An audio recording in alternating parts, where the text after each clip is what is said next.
Ya coba dong kenalin diri kalian masing-masing. Iya ya. Halo, perkenalin. Nama gue Sofi Rehan Pradana.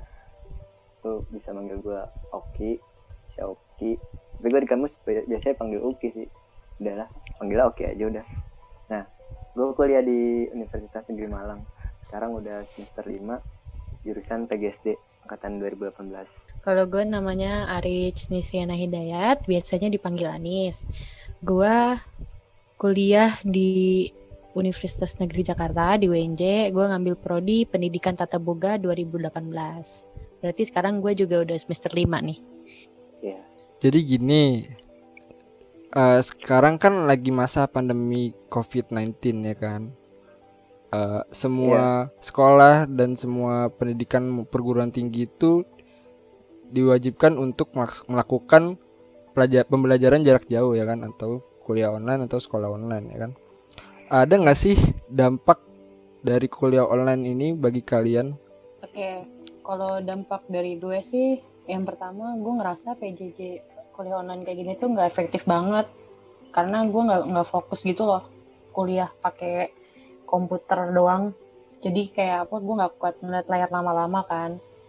Nah makanya gue nggak efektif banget. Jadi kayak banyak yang masuk kuping kanan keluar kuping kiri kayak gitu. Apalagi kayak buat belajar sendiri lagi tuh males banget gitu loh. Iya, benar.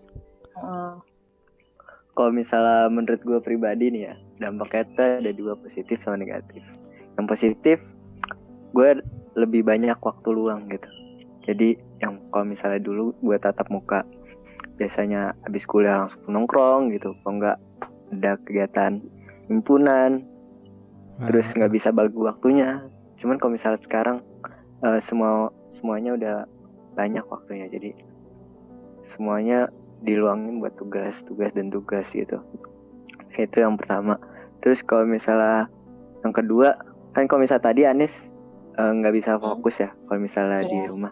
Nah, kalau gue kebalikannya, gue justru kalau misalnya belajar di rumah gue lebih fokus, karena gue nggak bisa kalau misalnya belajar bareng-bareng kelompok gitu. Gue tuh tipikal orang yang paham dengan sendirinya gitu. Jadi kalau misalnya apa-apa tinggal tanya ke temen gitu lewat WA, itu menurut gue lebih efektif gitu. Nah, terus dan orangnya ya. Iya. Kalau negatifnya itu, gue jadi nggak bisa ketemu sama teman-teman gue. Punya temen aja gue ya. Kan gini nih, kalau di setiap jurusan itu pasti ada materi untuk praktikum kan. Yang biasanya kan praktikum itu dilakukan secara offline ya kan. Nah, karena masih masa pandemi ini kita diwajibkan untuk kuliah online. Namun kan tetap berjalan kan praktikum online gitu. Seperti apa sih praktikum online-nya? Kalau dari Soki sendiri? Kalau gue ya dari jurusan PGSD, praktikum online itu nggak ada praktikum online. Oh iya benar sih, karena bocah nggak boleh keluar. Nggak ada. Iya. Emang nggak ada pakai Zoom gitu atau gimana gitu, nggak ada? Kalau Zoom ada, cuman itu bukan praktikum. Itu jatuhnya kayak cuman ngasih penjelasan doang, gurunya sama ngasih komentar dosennya. Itu juga dibatasin cuma 15 menit doang maksimal. Tapi kalau misalkan iya praktikum offline gimana? Kalau misal offline, untuk kalau misal di semester sekarang nih ya, dimisalin offline nih, itu biasanya bakalan ada praktek ngajar sih. Praktek ngajar bukan ke SD-nya langsung, tapi ke sesama mahasiswanya gitu. Kayak peer teaching kalau gue nyebutnya sih. Kalau dari Anis ada nggak, Nis? Nah, kalau gue nih, kan gue tata boga nih. Itu tuh gue tuh mostly emang kuliah tuh banyak banget prakteknya. Bisa berapa ya? Kan 60% lah ya. Karena emang utamakan skill tuh. Nah, semenjak online ini, gue tuh prakteknya itu ya online. Gue disuruh bikin video masak. Kayak lu bikin tutorial masak gitu tuh. Jadi makanannya tuh ditentuin nih sama dosennya. Misalkan gue bikin apa. Contohnya kemarin tuh gue bikin makanan. Kan gue mata kuliah makanan kontinental tuh. Kontinental, makanan barat. Waktu itu gue disuruh bikin spaghetti bolognese. Nah gue itu. Gue bikin spaghetti bolognese tuh. Cuman karena gue nya apa ya, nggak ada passion banget buat bikin video kayak gitu tuh. Karena apa sih, udah nggak mood aja gitu kan. Jadi ya gue bikinnya seadanya banget kayak gitu. Sebenarnya sih dinilai dari kekreatifan masing-masing. Dan sekarang semester sekarang kan gue ada mata kuliah dekorasi kue tuh. Nah Wih, jadi kalau sekarang nih gue prakteknya tuh sambil nge-zoom. Gue ngedekor kue nih. Kita sambil zoom sama dosennya di depan laptop gitu gue bikin kue segala macam. Jadi kayak les masak ya? Iya, kayak kursus gitu. Itu satu-satu. Maksudnya satu-satu gimana? Iya. Enggak, sekelas nih. Oh, sekelas. Iya, kan zoom angkatan malah ada 60 orang kita nge-zoom bareng, bikin kue bareng kayak gitu kan. Ya bayangin aja ngeleknya semana itu. Iya sih, iya. Tiba-tiba kalau lengkap satu step aja ini mana nih? Tiba-tiba ya Bapak udah kelar loh. Mana rebutan lagi kan kalau misalkan ini manggil dosennya rebutan tuh. Jadi kan suka kelewat yang lain yang bener-bener butuh. Wah gila itu chaos banget sih, gue ngebayangin anjir.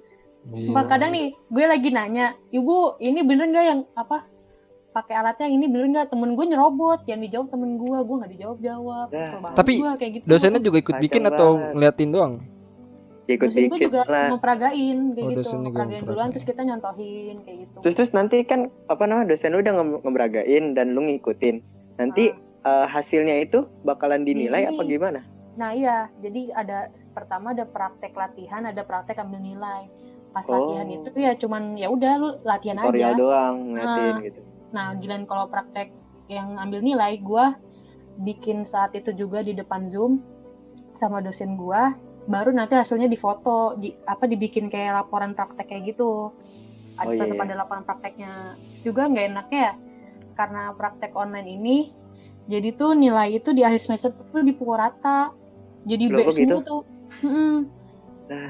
B plus apa B semua gitu. Karena boga ya, prakteknya itu kan paling utama tuh kerasa kan. Iya benar. Nah, sementara dosennya tuh nggak bisa nyicipin. Ya udah jadi dibikin B semua.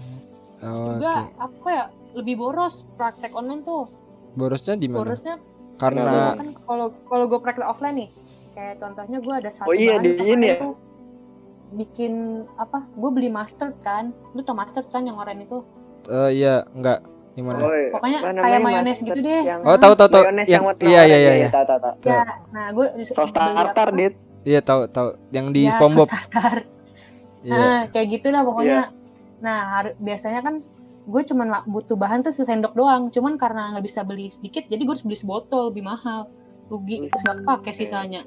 Kalau offline kan ini kan bisa bareng-bareng belinya. Nah, terakhir nih, kira-kira ada nggak masukan untuk dosen dari kalian? Gimana untuk pelajaran jarak jauh? Kalau gue sendiri sih, alhamdulillah kalau untuk dosen yang semester sekarang sih pada danta semua. Danta itu maksudnya jelas ya? Jelas ya, pada jelas semua gitu. Ada sih satu dosen yang gak jelas gitu. Jadi kan gue kan kalau misalnya ngerahin tugas, ngeliat tugas apaan aja tiap pertemuan itu ada di si Pejar. Itu tuh ada satu dosen yang nggak pernah ngisi si Pejar. Jadi serandomnya dia aja. Nah, beliau itu ngajar filsafat dan teori pendidikan. Dan beliau juga ngejabat jadi dekan satu di fakultas gua kan. Sibuk ya? Disibuk makanya. Nah kalau dari gue ada kritik dan saran sih buat dosen. Kalau kritik dari gue itu yang pertama apa ya, kadang kalau kuliah online gini nih dosennya suka nggak lihat waktu tuh ya kan. Kadang gue ada dosen kayak gitu tiba-tiba ngasih tugas, gue kan bingung ya ini bukan matkul dia ngasih tugas. Bener. Terus kadang datanya juga cepat. Bukan harinya. Terus juga kalau lagi kuliah pakai Zoom atau Google Meet tuh kadang juga suka kelebihan waktu. Gue harusnya tuh pernah kelar jam 10:30 tuh, baru kelar Google Meet jam 1 anjir. Jadi gue kuliah dari 8, 9, 10, 11, 12 sampai jam 1. Aduh gila tuh. Capek banget kan, apalagi lu ngeliatin harus on cam kan, lu ngeliatin komputer segitu lamanya kan capek banget, mata lu pegel banget lagi ya kan. Kritiknya itu. Terus juga udah sih kayaknya saran itu doang tuh. Kalau saran dari gue sih mungkin lebih ini aja ya, maksudnya lebih taat peraturan. Taat peraturan. Jadi kalau kuliah online disamain aja kayak kalau ngajar offline gitu. Cuman bedanya kita pakai media elektronik kayak gitu aja. Gitu. Jadi kan sama-sama enak di kita, di dosennya juga kan dosen kan juga pasti punya kegiatan lain dong. Iya. Nah, makasih banyak nih buat Coki sama Anis udah bersedia bantu gua untuk membuat podcast ini. Kasih, dadah. Yuk.